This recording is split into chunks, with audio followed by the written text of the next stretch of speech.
This is a presentation of Northeast Streaming Sports.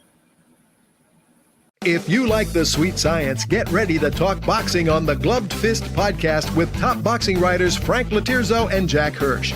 Frank, a former amateur boxer out of Philadelphia, writes for NY Fights and can be seen on the Boxing Channel. Jack, an amateur boxer who competed in the New York Golden Gloves, was a 6-term president of the Boxing Writers Association. And now, here's Frank Lotierzo and Jack Hirsch.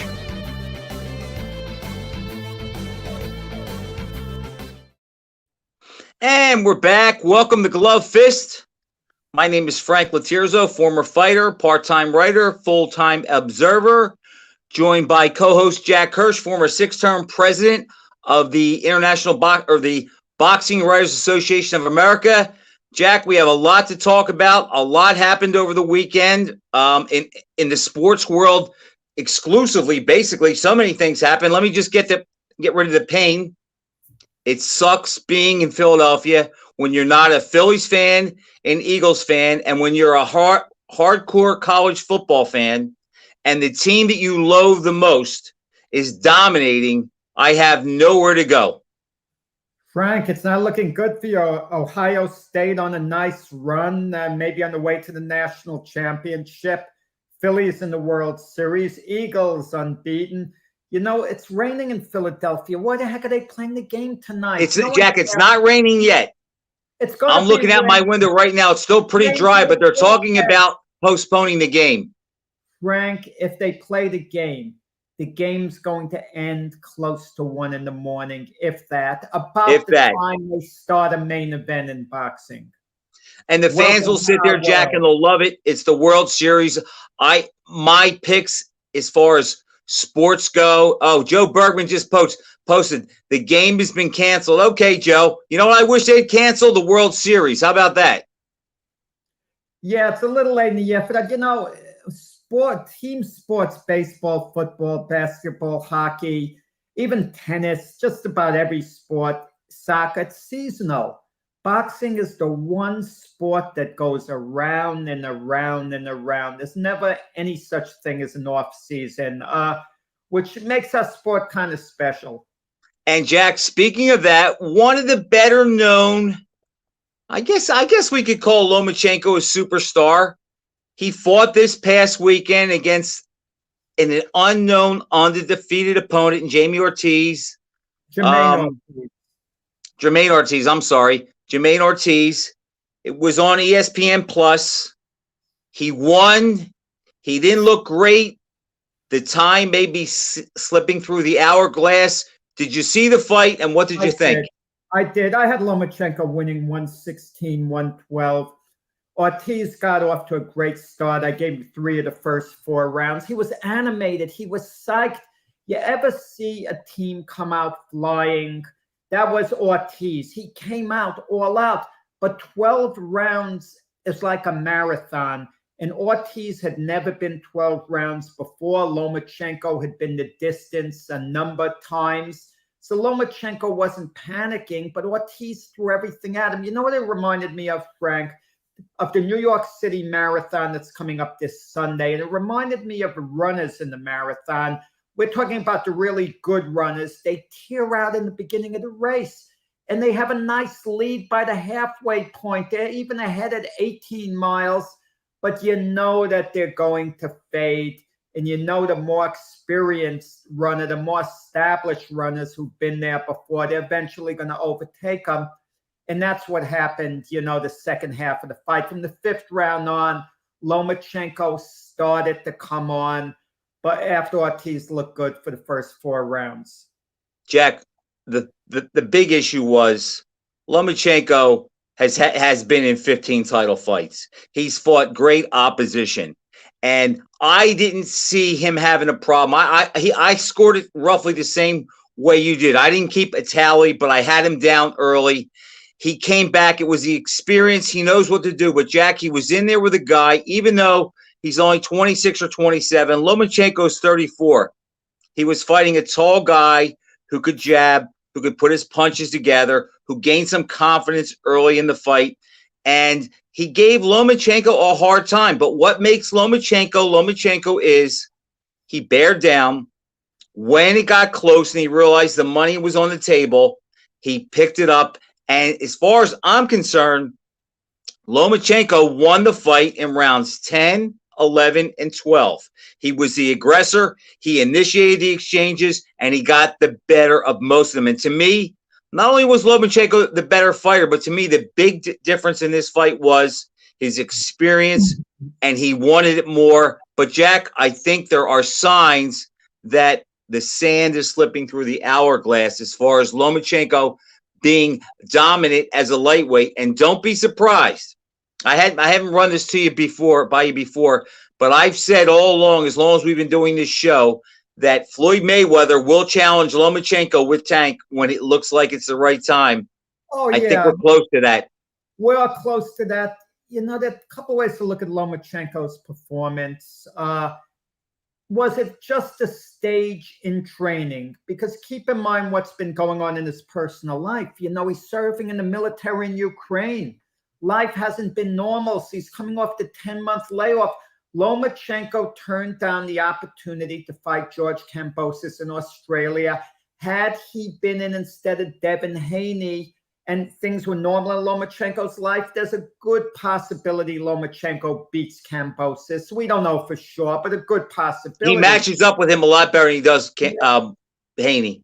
Right, but the thing about it, if Jermaine Ortiz, who was unbeaten, and it did beat Jamel Herring, let's pretend for a moment Jermaine Ortiz is a tremendous fighter. Lomachenko may have beaten a tremendous fighter in Ortiz. With that said, I don't believe that's the case. And let me get to the point, Frank. I think Haney beats him clearly. I think Tank Davis beats him. I think Gervonta Davis beats him. I just don't see Lomachenko beating any of the elite lightweights out there, the lesser guys perhaps. He reminds me of Gennady Golovkin when he started his decline. Golovkin was still good, but little by little there's the slippage, and he slipped enough where I don't think he can beat any of the elite guys. Be competitive, yeah. I mean, maybe, you know, win some rounds, go the distance, hold his own, and they're all going to want to fight Lomachenko now. A vintage Lomachenko at his absolute peak, none of these guys would be calling him out. Maybe they'd be willing to fight him, but they wouldn't want to fight him bad enough. Look, Frank, we saw this happen with Manny Pacquiao. Late in Pacquiao's career, everyone wanted to fight Pacquiao because he's the money. He was the money too. It's that way with Canelo now to a degree. Everyone seems to want to fight him. Even Jake Paul is calling Canelo out because there's big money. And as a sidebar, Canelo's more beatable now than he was, let's say, a couple of years ago. So I would agree. So it's win-win. Even if you lose to Canelo, you get a great payday, but you also have a real chance of beating him now. And that's how I think they look at Lomo. Jack, I think I would agree with that. I think at this point in his career, he's too small to beat the younger, bigger lightweights. I could see him losing to guys that he's better than. I don't think he's the man at 135 anymore. And I noticed when he was in the ring with Haney after the fight, you know, people talk about Haney not being big, but he is talking about going to 140. And to me, he looked like he was pronounced bigger than Lomachenko. And even Lomachenko said, what am I doing, fighting heavyweights here? And he kind of gave you a window into his soul where the way he looks at Haney. And then you add to the fact, Jack, Haney can jab. He can put his punches together.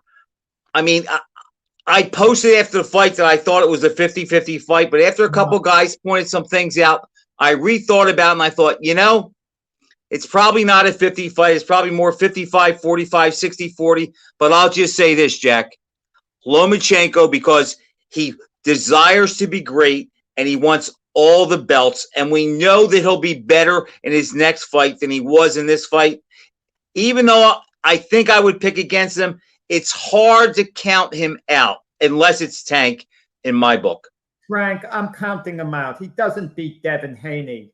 And Tank Davis doesn't beat Devin Haney either, okay? Well, we disagree on that one, and we'll have plenty of time to argue that one. But Tank isn't fighting Devin Haney so quickly.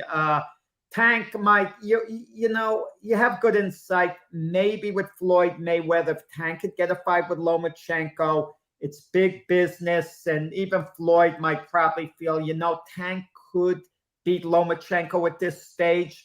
So I could see that. It's safe. Jack, Yeah, you like to run crazy. Loma, the reality is, but let's talk reality. Loma is going to fight Devin Haney in the spring. They're both promoted by Bob Arum. So that's reality. They are going to fight. And the reality is Loma at this stage of his career cannot beat a Devin Haney or even come back. And Jack, think about this. That will mess Mayweather up because if Lomachenko fights Devin Haney, we know Mayweather is going to be pulling for Lomachenko because he wants Tank to fight him instead of fighting Haney. And I actually think it's kind of getting to Mayweather a little bit that he can't get that Lomachenko name on Tank's record before he gets beat by Haney. You think pretty sharply, Frank. I don't think Mayweather thinks as sharply as you do. I don't know. Has he given that serious? I do, Jack. I think he's wanted Lomachenko's name on Tank's resume for a long time. And I think he figured, knowing Lomachenko, the way Hagler would always fight Leonard and that Pacquiao would always fight Mayweather, I think he knows that Lomachenko would never say no to Tank, so that fight was always there. Now it looks like he may miss out on it because we both think Lomachenko gets beat by Haney. Lomachenko is promoted by Top Rank, okay? And what am I saying? By Top Rank. And so Top Rank, Bob Arum's not going to do business with Mayweather. Let's say Lomachenko somehow beats Devin Haney, okay, or whatever. Or even Devin, they would probably match him with a guy like Emmanuel Navarrete moving up in weight, maybe a catch weight with Robozy Ramirez, the Olympic gold medalist at featherweight. Are you talking about Lomachenko if he wins? Because it's a promotional entities that decide they want their guys to fight their guys. But Jack, Lomachenko has broken that mold a little bit where he does kind of dance to his own beat a little bit, and he does go for the bigger fights. I think he would go for the next big fight out there. He hasn't fought for another promoter outside of Top Rank. I agree with you, Lomachenko fight anyone. Devin Haney, those promoted by Top Rank. So Lomachenko wants that fight's easy to make. So they're going to make that fight. And I don't want to hear Mayweather with Tank. They have no real leverage there, Tank. I mean, Tank is a big enough name, can fill an arena. It's agreed upon. But listen, there's a fight out there for Mayweather to make with Tank. There's Ryan Garcia. He has to sit down with Oscar De La Hoya. And the fight could easily be made if Tank, and I'm not saying he should do this, if he went 50-50 with Garcia and Mayweather went 50-50 with Golden Boy on everything. That's the only way the fight would happen, Jack. Garcia and it should be that way. Although you can make a case that Tank has the better resume and he's accomplished more. So I can see why Mayweather would definitely play hardball there. Golden Boy might take a little less responsibility to make the fight with Mayweather Promotions and work it out. But Mayweather, he's not interested himself in making it. And Garcia would represent a serious threat. So you would take Garcia in that fight? Right now, I'll be honest about it. I like Tank a lot. Yeah, I think Ryan Garcia beats him. I want you to notice something. Notice something very carefully. Ryan Garcia has a huge Twitter following. He has been relentlessly chasing Tank Davis. Devin Haney has laughed at Ryan Garcia and he wants to know why he doesn't challenge him, saying Garcia isn't even on his level. He'll fight him anytime. Garcia doesn't respond to Haney. But you want to know why? Because they fought a number of times in the amateurs and Haney always got the better of it. So Garcia, maybe it's in his head. That's possible. But Jack, what they do on social media, I don't take any heed in for the fact that, look, Jake Paul calls out Mike Tyson and Canelo every day. You can call out anybody and talk. We both know that. And then tweets get deleted and whatnot. I don't go by what they say. And I actually don't like that about this generation of fighters. What do you have there, Joe? Garcia and Tank will be another Crawford Spence. It may never happen. Listen, maybe one of those fights happens. I haven't been a fan of Crawford and Spence happening. I don't think it's ever going to happen. But let me tell you, especially with Spence, how wimpy Spence is, okay? Here we go. No. Let me say it. Not only did the Crawford fight not get made primarily because of him, and don't listen to Steven Espinoza Showtime, who represents Spence and the people who put down Crawford, but now he's got 3 mandatories for his 3 belts, okay? One of them is Boots Ennis. Frank, like we both know, no way Spence. No way that's going to happen. No. He's got 2 more. Keith Thurman, who I thought was going to be his next fight all along. But no, now he got, what's his name, Stantonis? Yes. Whatever his name is. That's the fight he's going to take. And he's going to say, well, it's a mandatory. And then after that fight, he fights Keith Thurman to unify the belt he gave up. Because Thurman was a WBC champion. What has Thurman done to be a mandatory challenger? You're right. Jack, if that happens and it plays out like that, then I will say that Earl Spence takes the crown away from Mayweather as cherry picker and ultimate ducker, because everybody will be on him for that. After Spence beats Thurman and wins his next 2 fights, Boots is ready. Boots has won his own title, or whatever. His vacant IBF title. Boots is a champion too. So Spence will have 2 belts. Boots won. Spence might come back with an 80-20 split with Boots. Boots will say, I'll take it. You know what Spence's act is going to do? He's going to move up to junior middleweight. I can't make weight anymore. And as long as he doesn't have to fight Charlo, he can swim with the Sharks at 154. He just can't. Charlo probably move Charlo. up and clear Exactly. So that could work out that way. They could time it that way. But to me, Jack, Spence will take a huge hit if he doesn't fight either Crawford or Boots in his next fight. And apparently he's not going to. By the way, we also I got to see William Cepeda fight Joseph Diaz. I actually think Cepeda would give Lomachenko a good shot. I think he would give him a good go. That fight was spirited. The ref did a good job. He let the fighters fight out of the clinches. And it was 117, 111, 116, 112, 115, 113. No, I'm sorry. That was the Lomachenko fight. But in the Cepeda fight, I was impressed with him. I think he's a hard puncher. He doesn't stop coming at you. He doesn't tire physically. He's sound. His weakness is, Jack, he's predictable with his punches. He has the full repertoire, but his chin is less than stellar. But I think he can hang with the best in the division. Frank, you made a nice comparison there.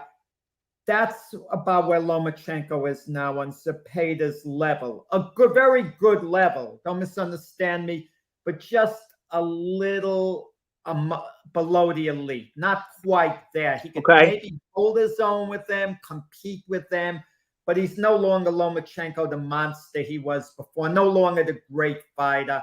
He slipped enough to the point where he just can't quite, handle the elite fight. And Jack, we knew that was coming. He's 34 years old. He had what, 400 amateur fights. He jumped in the deep end of the pool when he turned pro. But you know what? The guy's a Hall of Famer. And you know what? If he were to beat Haney or one of the other young lightweights, man, that might solidify him as an all-time great, because he could be in that conversation. And Mike, the problem with thinking about all-time greats is we have a hard time putting him in a division. That's a problem. You're right. Pacquiao, I don't know what division to put Pacquiao in. I'd have to sit. I'd have to think, because they move around, so many divisions. It's not like they were only at 2 weights. Pacquiao had most of his career title bouts at featherweight and welterweight, which is kind of weird, 20 pounds apart. Divisions, but but it kind of split up a lot. When you want to rank top 10 per division, it's not as meaningful as it used to be, unless we're talking heavyweight, because they've had multiple divisions. Even the great Roy Jones we probably wouldn't rate him as a top 10 middleweight, a super middleweight, a light heavyweight, because, his activity. And when I think of Roy Jack, I think of light heavyweight, only because that's where he spent. That's usually how I break it down. Where did the guy spend the better part of his career? And with Roy, basically it was 175. But you might rate him as a better fighter than, let's say, Archie Moore and Bob Foster. Maybe not. But even if you did, you wouldn't rate him ahead of them in the top 10 light heavyweight all-time list. That's what I'm trying to say. You'd absolutely have to rate Archie Moore, career light heavyweight for the most part, ahead of a Roy Jones, even if you think Roy's a better fighter. But Jack, that's because they fought and defeated better guys. I mean, who was Roy's best win at 175? It's Antonio Tarver, and then he lost to him twice. Well, I could say Virgil Hill, but the point is, I don't want to go there with that, because the modern guys, or the guys around Jones's time, if they were born 40 years before, 50 years before, they would have fought a lot more. And those guys from the long past, they would have fought a lot less today. Harry Greb, for example, wouldn't have had 45 fights in a year. That's in 1 year, yeah. 45 fights in 1 year. He maybe would have had 5-6 fights, and we would have been raving, oh, he's so active. Look at this activity. It's just the nature when you're born, when you came along. Well, Jack, and a lot of that is because at the top level today, the money is so good they don't have to fight, and they're more businessmen. We've been talking about this for quite a long time. There was also a girl who fought this past weekend, Jack. Katie Taylor fought Karen Carbajal, won a decision. Hats off to Katie Taylor. I didn't see the fight, but I know this. She had her signature fight with Amanda Serrano back in April, and here it is October, and she jumps back in the ring. Credit to her for staying active and keeping her name out there. Frank, 6 months later, I don't know, is that quite jumping back in the ring so quick, but she got back. But Jack, the elite guys in the men don't fight for 12, 14 months. Yeah, it depends. It kind of makes you appreciate what Muhammad Ali did in his comeback. He fights Jerry Quarry on October 26th. 6 weeks later, he's Bonavina at the Garden, and then 3 months later, the fight of the century. You kind of appreciate these guys, but at the time, it didn't seem abnormal. But Katie Taylor, kudos to her. If I told you, Frank, that Katie Taylor, Amanda Serrano should be fight of the year, that we should include women with men, lump it in for fight of the year, would you feel comfortable with that? Them in the same? No, I want the sexes separated. No, I want it male, female. That's me. Right. Serrano Taylor was a tremendous fight. But part of it too, and this isn't going to sound good, women's fights, matches are generally more action-packed than men, 2-minute rounds. 2-minute rounds, 1 minute less per round. Title fights at 10 rounds. It's only 20 minutes of fighting compared to 36 minutes of fighting for men. And also, this is going to sound bad, the elite women, their technique isn't quite on the same level as the elite men. Their technique is good, but not quite like the very elite men. They don't do it quite as good, even though the women have improved tremendously over the years. And Jack, they fight hard. I have experience. I've worked the corner of a few women fighters, and I'll tell you what, they listen. They don't think they know more than you. They listen. They want to learn. They work hard. And I found in my limited experience with them, you have to treat them just like men, because they're there because they want to be there. Think about that. Absolutely. But you take women's championship fights for the most part. They usually always go the distance. Now, you could look at it two ways. You could look at it, the women don't have the same variety of punches to finish off an opponent. They don't have the same skill level. Or I could look at it the opposite way. Their skill levels may be marginally better than the men's for them to be able to last a distance like that. I think the 2-minute rounds has a lot to do with it, Jack. And I think the skill level being, below par in most cases. has a lot to do with it. Let's also talk about one other fight that happened this weekend. Jake Paul against Anderson Silva. The novelty Jake Paul. I guess we counted on my record, Jack. I thought Silva would win a decision. He lost a decision. I respect Silva. Guy has a good background in fighting, MMA, boxing, Wing Chun. 47 years old. And I should have leaned a little bit more on that. But Jake Paul has come a long way. He's as good as any 6 to 10 fighter in boxing. He's worked hard. Is he great? No. Is it hard to measure him? No. But the guy has made progress and he's put the work in. Yeah, I would like Jake Paul is a gimmick fighter. It would be interesting because he's such a gimmick fighter. Could you imagine he challenges Clarissa Shields? She would take him up on the challenge because she has no fear of Jake Paul. He beat the crap out of her bad, but yes, she would take the fight. A mixed match like that, I don't. Well, how much more would he weigh than her? That's the question. I don't know. Do I count Clarissa out? She's talented. Oh, Jack, he would knock the heck out of her. He would knock her out if he wanted to. I don't think they can make a match like that. No. Because of social repercussions. If Clarissa Shields won, it would be a big hit nationally. So many people would get a kick out of it. But if he knocked her out brutally, they'd start saying a man against a woman. It's not a good. Yeah, I can't even go there with that, Jack. I'll just say this about Jake Paul. Youth was served. Give credit to Anderson Silva for hanging in there for 10 legit rounds. The guy's a real fighter. He didn't make any excuses after the fight. And Jake Paul is just going to bank some more money. Exactly. Jake Paul is smart. And by the way, he promotes Amanda Serrano, and he did a good job getting in the card. But Jake Paul is trying to basically make the big pot of cash at the end. He wants to fight Canelo now. He's talking of it. He's racking up enough wins that would some commission actually sanction it. And Jake Paul, I'm going to tell you, he trains hard. He works at it. I could see him going a few rounds with Canelo before getting stopped. So it wouldn't be a complete fiasco, is what I'm saying. It would be one-sided in Canelo's favor, but it wouldn't be the type of fight where Jake Paul's going to go out in one round because he's kind of paying his dues. He's fighting. I think Jake Paul right now is a decent, getting to the point of being a decent A-round fighter. I think if Canelo wanted to, Jack, he'd stretch him in the first round. But I want to see Jake Paul against some boxers, a real fighter. He's carrying the sport to a degree because he's a star. He has us talking about it. We had to talk about it. But he doesn't really hold my interest that much. But because it was him and Silva, we had to mention it. Isn't he doing as good a job as Floyd Mayweather did against Conor McGregor? Even a better job in this way? Floyd struggled with Conor McGregor. He actually struggled with him a bit. But he wasn't in shape, Jack, and I think he toyed with him. Oh, his fault he wasn't in shape. But I'm not going to give him a pass because he wasn't in shape.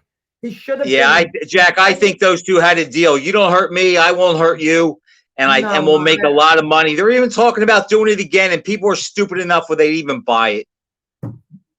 All right, Jack, 2 more things before we preview Ramirez and Bivol. Ring Magazine has this February issue is their last issue. It marks 100 years. It's the last print issue of the magazine. It'll still be online. They're still going to have ratings, and they're still going to do everything that they've done for the last 100 years. I think it's kind of a sad day. I miss the magazines. I like getting it in the mail. I like looking at the pictures and studying them, looking who was in the crowd. I don't like this new technology that magazines don't mean anything more. Nat Fleischer, at the end of his life, became very biased and was hard to take serious. But has anything done more for the sport of boxing than Ring Magazine? Yeah, the publication I write for Boxing News has been in business longer than Ring Magazine and is still going strong and is a weekly with tremendous content. So you gave me the opening. This isn't a knock at Ring Magazine. Ring Magazine was a magazine I always got when I was younger, and it came out once a month. But boxing news comes out of the UK, you had to get it by subscription. As an American, when I was younger, I would get Ring Magazine more because I could pick it up at the newsstand. I grew up with it. I enjoyed reading about the correspondence, about the fights all over. Same thing with Boxing Illustrated. We looked forward to getting that at the time. But it turned, after a while, the nature of the business changed. And years ago, they stopped using the correspondence. They stopped reporting on fight shows. Instead, would have feature stories. So that kind of made it a little bit different, from the Ring Magazine we grew up with. Because the Remember the countdowns they would do to the big fights, though? They would really get into detail. They'd go to each guy's camp. They'd have a stat sheet there, and they'd rate them on their power, their durability, speed. I miss the pictures and the publications, but I'm good with the world changing. Again, I had a hard time with Fleischer's bias, but I recognize that he was a pioneer for the sport. Ring Magazine has some talented writers, and they have some great stories. You could still get it in a digital version, but you're old school like I am to an extent that we like a paper to take with us. But you want to know something, Frank? Even though I'm an old timer, I'm starting to outgrow the paper thing because I'm learning it the hard way. I saved a lot of work that I got published, just about all my work over the years. And you're talking about well over 3 decades of writing. And I threw out a number of magazines because I get something published and I'd have 5 issues and I'm moving. Frank, what the heck do I need 5 issues? I have daughters. They're not interested in me passing on my boxing work to them. So I had to cut down on it, for my own sanity, to make space. And in a digital version, you can see things so much easier. You don't have to save it. You don't have to store it somewhere. But Ring Magazine is an absolute institution. But people used to save Ring Magazine and other magazines, Frank, because they'd also use it for research purposes. Sure.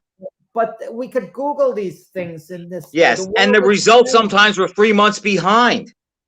Yeah. Too, because the magazine would come out, a couple months behind the actual action, when things were done. And it would be old news sometimes by the time you would get it. But I miss the pictures. Jack, I hate this. I miss KO Magazine, International Boxing, Big Book of Boxing, Boxing Illustrated. It was just fun. It gave you something to do. I remember being a little kid and being buried in my room with all the magazines, and I would cut the pictures out and I put them on the wall.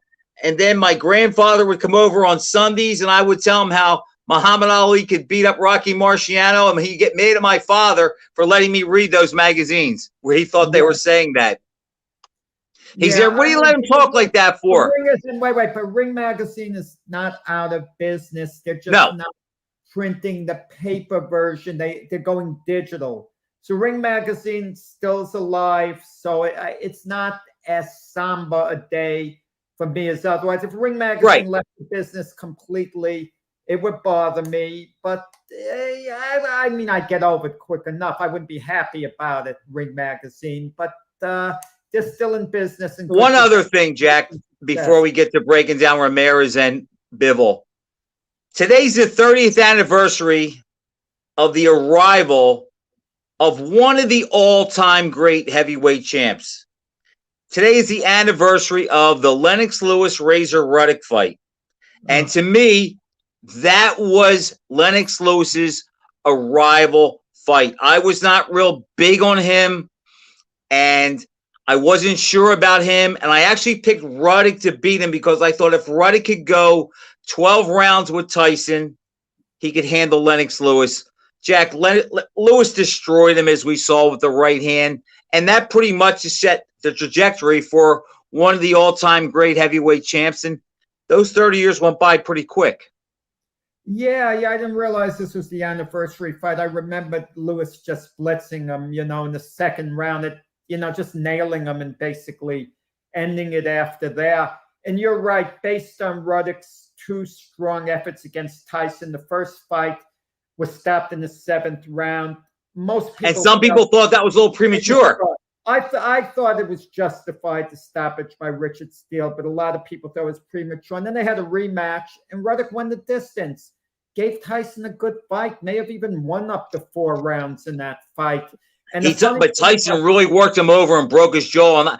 And I'm not sure Ruddock was ever the same after that, but I didn't see that at the time. And my pick of Ruddock was more of a pick against Lennox Lewis.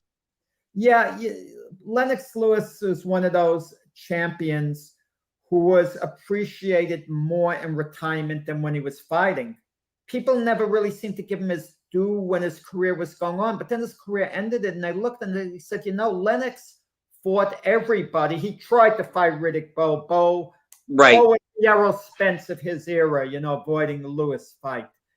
Jack, and if you think about it, Lennox Lewis, like Larry Holmes, was more appreciated when you step back and you looked at their career, where Mike Tyson got all the hullabaloo at the time. And then when you step back and look at his career, he doesn't look quite as great. But it's just a shame, because if you remember, 2 weeks after Lennox Lewis mutilated Razor Ruddock, Riddick Bowe beat Evander Holyfield for the title, for the undisputed title. And at that time, that was the fight in boxing, Lewis and Bowe. We never got to see it, and it's just a shame. But I remember that time thinking, if they fought in their next fight, which would have been by mid-93, I thought Bowe was the better fighter at that time. At that time, I tend to agree with you, but I'll be honest, on reflection, I think the best of Lennox Lewis is always going to beat the best of Riddick Bowe. No, I agree. Manny Stewart did wonders for him. Yeah. But at the time, I know where you're coming from. Lewis was so confident of beating Bowe. Negotiations were going to be difficult with him. He was going to take far less money. He was willing to, it seemed like he was willing to give Bowe an 80-20 split. And they were concerned. I remember his manager at the time, Frank Maloney, he was all upset about it. He thought Lennox was going to fight him for next to nothing just to get him in the ring. And it showed you Lewis's heart, because he could have rationalized. Yes. He could have said, I beat this guy in the Olympic final. I don't have to fight him to prove anything. I beat him when the gold medal was at stake. He didn't want the rematch. And then we had that scene with Bowe dropping his belt in the trash. That was really Rock Newman calling. Rock Newman, yes. I think Bowe would have absolutely. Bowe wanted to fight him, Jack. I know for a fact, because I knew Rock Newman. I was a stockbroker at the time. I sold him stock at that time, and Bowe wanted that fight, but he just listened to Rock Newman and would do whatever he said. And looking back now, it probably hurt him. That's a great point. And I'm going to tell you, sometimes a fighter can be so big, he can overrule his promoter and have his promoter back off. Like in the case of Tyson Fury, believe me, Bob Arum and Frank Warren, I have no evidence of this. This is just my opinion. I know you're going to say. Derek Chisora fight with Fury. It's not big box office. I hear sales.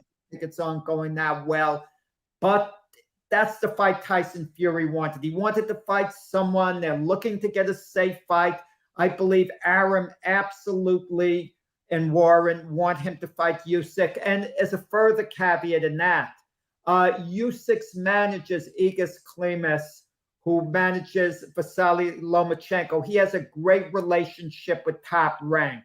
So it'd be easy to make the Usyk fight with Fury, but Fury is just dictating whatever the heck he wants. Jack, I really think Fury is trying to do the alley, and I think he's trying to mess with his head. I really think it boils down to nothing more than Fury being a narcissist, and he's trying to get inside Usyk's head, which I don't think he'll do, but I don't think he'll stop trying. I just think Fury acts impulsively a lot of times. He goes back. But Jack, you don't think Fury fears fighting Usyk, do you? I don't think so. I wouldn't think so. But a lot of times one fighter doesn't Philadelphia, another fighter, yet the fight doesn't take off because of a certain stubbornness. Look, say what you want about Mayweather, why it took him 5 years to fight Pacquiao. I don't think it's because he was scared of Pacquiao. Oh, I'm scared of this guy. I think it's Mayweather being stubborn, having to have his things his way, like a spoiled child, kind of. Well, that's a great way to detail Mayweather, Jack, and I agree with you to a point. Do I think he feared him? No. I think he thought he could beat him, but I think he waited to make the fight until he knew he could beat him, and that's why they fought when they did. And it turned out that by marinating the fight, they made more money. What about, Frank? Oh, let's talk about a great fight this weekend. Zurdo Ramirez against Dimitri Bivol. Great fight, okay? I just want to go over quickly. I mean, I'm going out on the limb. I'm picking Ramirez to beat Bivol, okay? I think. What are the odds, Jack? Have you seen that? I haven't seen that. Started out at 4-1 for Bivol. I'm sure they're going to go. They're going to go. They're going to close. Yeah, I think he's going to rough Bivol up. I think he'll drop him 1 or 2 times before it's over. It might be a close fight when all's said and done, but I think Ramirez has been waiting for this opportunity a long time. He cashes in. Bivol's a wonderful boxer, but he's not a great fighter, and I think we might be putting a little too much emphasis on his win over much smaller Canelo Alvarez. Jack, I think Ramirez is a monster. He's huge. He's a southpaw. He's hungry. But I'm going to go with the brains over the brawn. And I'm going to go with Bivol. But I'm going to say this. I have trepidation for one reason. I don't like going with a guy who is taking another big fight coming off their signature win. And I do worry about Bivol not being quite as up as he was for Canelo. I don't care what he says. It's human nature. Nobody puts back-to-back signature fights together. That scares me. But I think Bivol is the better overall guy. And I think you could make a case that he's beaten better fighters. And if Jesse Hart can go the distance with Ramirez twice, I think Bivol can outbox him. Jesse Hart was a really good fighter at one point. He is, but he's not in that league. At one point, I think he fought Ramirez hot when he was at his absolute peak. I just think Ramirez has been waiting a decade or so for this. This is his big opportunity that he's never gotten his whole career, and I think he puts it all together. And as I said, drops Bivol at this once or twice, and wins a relatively close decision, but lands the more damaging blows, has the bigger rounds, but we'll see. Jack, I wouldn't call it an upset. I will say that. My pick is not super strong. I just think Bivol's the better technician, and I just am more confident in him, and that he's just more versatile. He can do a few things. He can fight inside. He can go outside. He can move. I think he has more ways and weapons to win. I think Bivol basically has to overpower him and beat him up. But again, I like Bivol, not as strong lean, but I'll go with Bivol, and I hope it's a great fight. And one other thing, who is airing that? Is that DAZN? That's DAZN. So what time will that start, that fight? Well, that would be, wow. I could have a quick look over here. This is for our viewers. It's a courtesy to our viewers, Frank. Because they're fighting in Dubai. Stick with us, right? I will let you know soon. Schedule here. Okay, Saturday. Let's see. Wow. It says before the bell. I can't believe it's taking place that time. No, because it says 10 a.m. No, 10 a.m. in Dubai. 1:30 p.m. No. Bivol versus Ramirez fight night. Watch live at 1:30 p.m., meaning we're going to have a long undercard beginning at 1:30. So it'll probably start around 5 o'clock. 6 o'clock, 5 o'clock, 6 o'clock. Yeah, in that range. Eastern time. 5 at 6 p.m. Eastern right. time. Yeah. Okay. I'll tell you, It's good value on the zone. I have to admit, with the number of fights. No, that's a good undercard. I saw it today. And it's a high-profile main event, excellent main event. You know, either guy can win. I wouldn't be stunned if Bivol won. I wouldn't. Jack, what do you think happens if Bivol wins? Think he fights Canelo or he tries to get Beater Beef? The problem with Better Beef, he's promoted by Top Rank. Better Beef fights Anthony Yardy in late January in the UK. So there won't even be serious movement on that. You know, there'll just be a lot of talk. Bivol's trying to play it smart, saying, I have no interest in fighting Canelo again, blah, blah, blah. He's playing hard to get. Unless the money's great. Yeah, he's playing hard to get. I mean, I don't know where Bivol goes because I don't see Canelo fighting him so soon.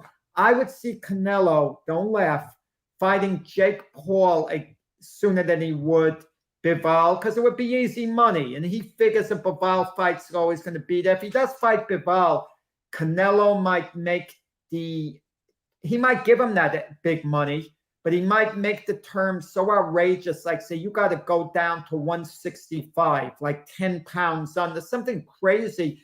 And Bivol might think, well, if I starve myself, I can do it. And the money is so great. You know, that he might rationalize. And he has the luxury of saying, I beat him when I was myself, when I had my full capacity. So if he beats me at 165, it doesn't hurt me because everybody knows I'm not a 165-pound guy. No, I think he'll beat Canelo again, but he can make the sacrifices. You know, these fighters know their own body, or they could pull a fast one. They can actually not make weight and feel if they're getting paid great, whatever's in the contract is a fine they're going to pay. You know, Jack, my point is this, but Bivol, being the fact that they fought with no catch weight and he dominated the fight, if he were to drop down 10 pounds and lost a decision, no one would hold that against him, and it would be a great payoff. Of course, he's going to go into it thinking he's going to win, but when you look at his downside, it's not really there because everybody knows if Canelo beats him, he will not have defeated him at his best.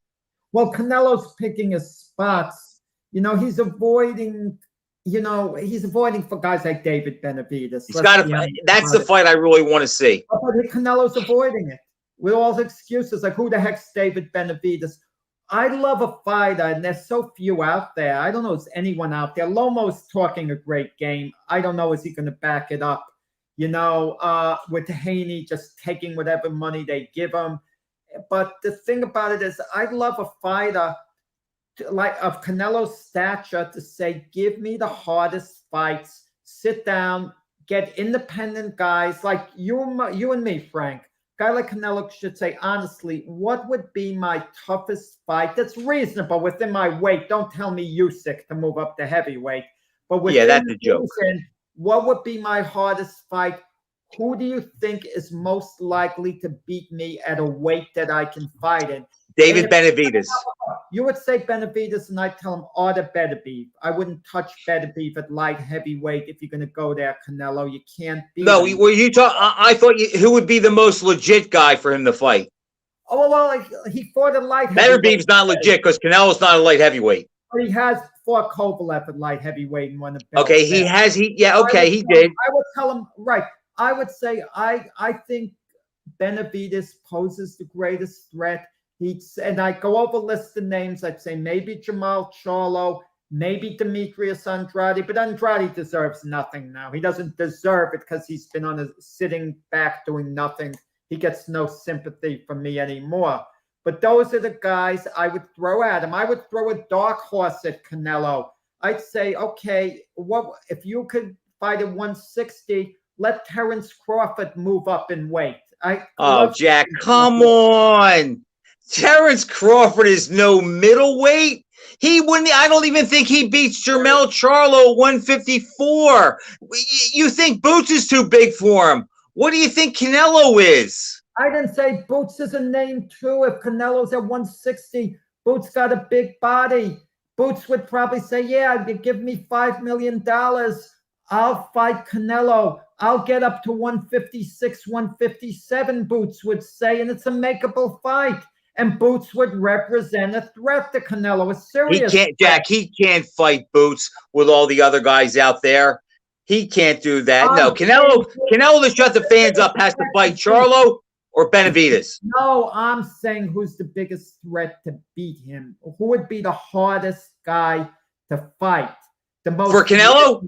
guy to fight for Canelo. That's At his legit weight, not at light heavyweight. Canelo's legit weights anywhere 160 to 175 at this point. Jack, he's not 175. We saw that against Bivol. He looked like a little kid. Bill Bivol steered him around the ring by just putting his left hand out without even hitting him. He beat Sergey Kovalev. Okay, a drunk, washed-up Sergey Kovalev, Jack. Frank, in the time left, what about our matchups? All right, Jack, you ready? Yeah. We have a couple good ones. Let me see where I want to go so I can catch you off guard here. All right, I'll do an easy one, I think. We'll go first. You go first. Kid Gavilan versus Jose Napoles. That is not an easy one. What are you talking about, Frank? It is for me. That's a very hard fight. I know how flashy Kid Gavilan is. I know how technically good Napoles is at his best.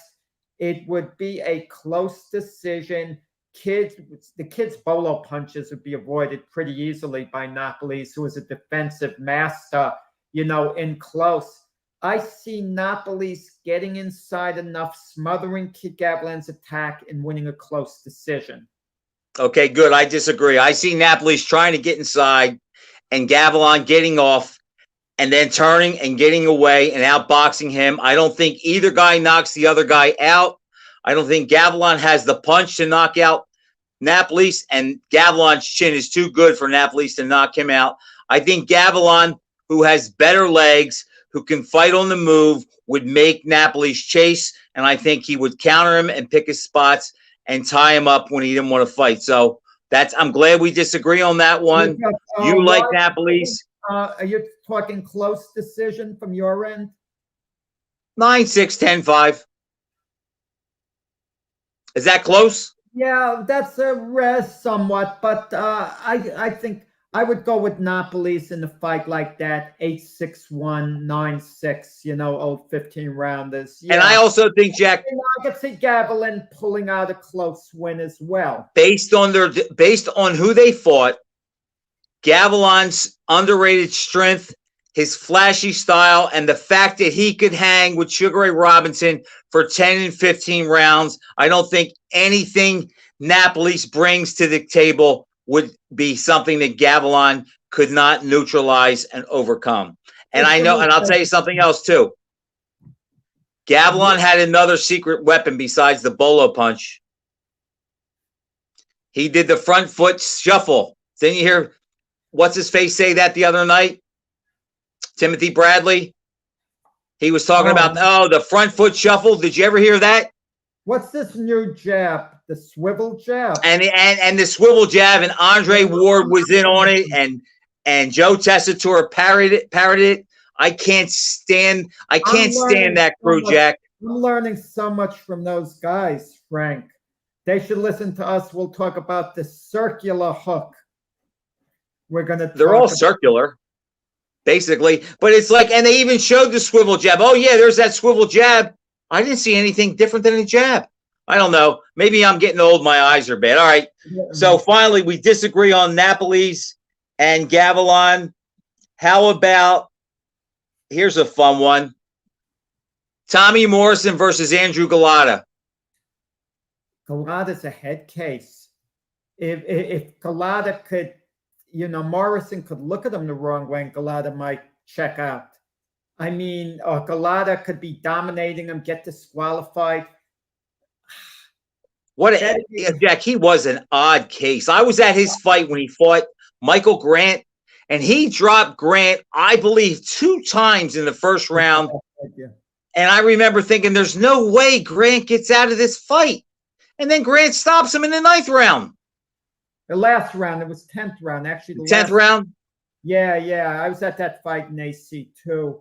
Man, oh man, Galata. If Galata's head is screwed on right, screwed on completely right, completely, he beats Morrison. He's better. I mean, I don't want to overanalyze it. He's better. But with that said, Galata's such a head case. I'm actually And Tommy was tough. He had no quitting him at all, and he could punch. I think I'd put my money on Morrison. The Morrison who fought Foreman, he'd get Galata to quit somehow. I don't trust Galata. I just don't trust him. I agree, Jack. I think Morrison being a puncher, and if he's aggressive and he jumps on him early, I think he takes his heart. I'm sitting here trying to think, who's the biggest puncher that Galata beat? I mean, would it be Riddick Bowe? I mean, is he a puncher? I mean, he can hit. Funny thing, he lost, even though he beat up Bowe twice. Bowe won both fights by disqualification. By DQ. He didn't quite. Yeah, but I mean, he was winning the fight, and he did beat him up. All right, so we both agree. We both like Tommy Morrison. Galata's a head case. If Galata had his head screwed on completely right, he would win, but I wouldn't count on him having it screwed on right. All right, here's one we've never done before. I don't think we have. It's a really good one. The fighters are recent. You've seen their entire career. I've seen their entire career. I think one's a little overrated, one's a little underrated. But how about this? Now, they didn't say the weight, but I'm going to assume it's 160. Bernard Hopkins versus James Toney. Wow, great fight. They were talking about that fight a while ago, and Toney would have been favored when they were actually active at the point. But now that Hopkins played out his whole career, man, oh man, Toney was underrated. He was old school. He's a master boxer. But we know what Hopkins did. I got to believe that Hopkins could match his tricks to a degree, was a little more steady, a little more consistent. Toney could be erratic at times. In peak form, wow. I would go with, oh man. Nah, you want to know something? At peak form, I'm just discrediting myself. I go for Toney at his absolute best to beat Hopkins on a, relatively close decision at Toney's very best. Okay, I will favor Hopkins, and here's why. Toney had a lot of stinkers at 160. Dave Tiberi beat him. Reggie Johnson beat him up. He had some fights where he wasn't all that great. Toney was at his best, probably. I mean, if you think about between 160 and 175, he had some stinkers. When he moved up to cruiserweight and heavyweight, he beat some good guys because he had a cast iron chin.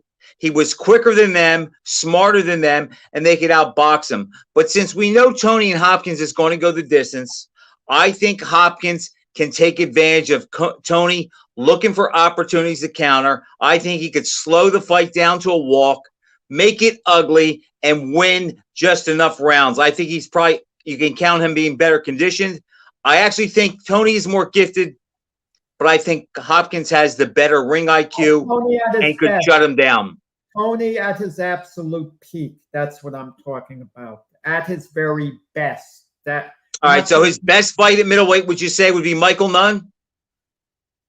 No, well, he knocked Nunn out. He found a way to win. He showed he was explosive. Let's say the Toney who beat Evander Holyfield completely dominated him. No, Jack, we're talking at 160. Yeah, but that was an old Holyfield who hadn't won a meaningful fight in 6 years. Yeah, but I'm talking about the whole package of the fighter, him bringing what he has at that. But he didn't bring all that at 160. Yeah, well, he didn't outbox middleweights like he did cruiserweights. In that case, if you look at Toney's whole body of work, Hopkins' body of work was better. So I would then, based on those rules you're giving me, I would go with Hopkins on the close. I think Hopkins that fought Trinidad versus Toney, who fought Michael Nunn, I think that Hopkins wins the decision. Now, if they fought 4 times, I think Toney would beat him at least once. But if it's a one fight, 1 out elimination, I think the best Hopkins stylistically could match Tony and beat him. Okay, I can buy that. Okay, you convinced All right, me. Jack, we don't have any time to do one more or any more, but there's a list here that we'll get to next week. Any final thoughts? Well, we'll get an earlier start next week. I'm looking forward to the Zerto Ramirez, Dimitri Bivol. Terrific matchup. I'm picking Ramirez. You're picking Bivol. Neither of us are going to be that surprised if the other guy wins. We're not going to be shocked. You know, we realize. Who wins the Phillies game tonight, Jack? Who wins? Oh, they don't play. You caught a break there. Okay. Yeah, caught a break. Well, you got the Cleveland Browns and Cincinnati Bengals. Not much of a game, unless you live in Ohio. And I know you love Ohio the way the people there love Ohio State. Jack, I actually do like Ohioans a lot. I just don't like Ohio State. Okay, Frank. See you next week. Okay, guys. Thanks for watching.